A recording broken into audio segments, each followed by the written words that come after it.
घर चढ़ के मारब बरियारी रे छूट जी तो कैल रंगदारी रे घर चढ़ के मारब बरियारी रे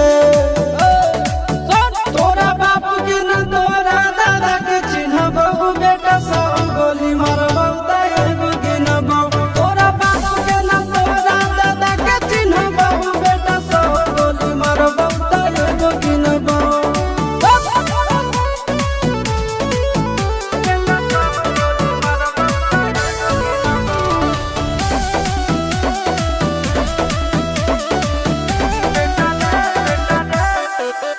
बेटा रे काटा से ठोक देबौ चिमनी के भाठा में झोंक देबौ देखबौ कवन बाप बचैतौ तोरा प्रशासन के गाड़ी भी रोक देबौ बेटा जी सुनो बेटा रे काटा से ठोक देबौ चिमनी के भाठा में झोंक देबौ देखबौ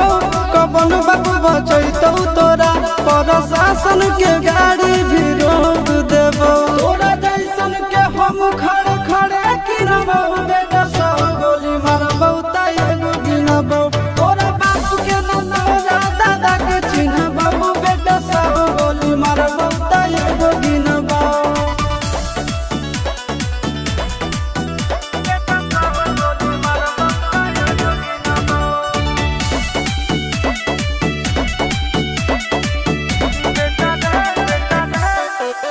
बेटा रे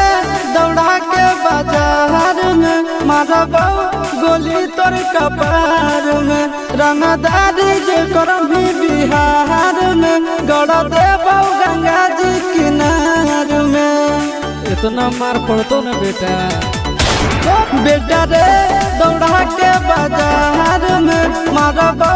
गोली तोर कपार में रंगदारी जे करभी बिहार में गड़ देबौ गंगा जी किनार में कहो चिंटू आशीष के कारण सुनबौ बेटा सब गोली मारबौ तैगो गिनबौ तोरा बाप के न तोरा दादा के चिन्हबौ बेटा सब गोली मारबौ तैगो गिनबौ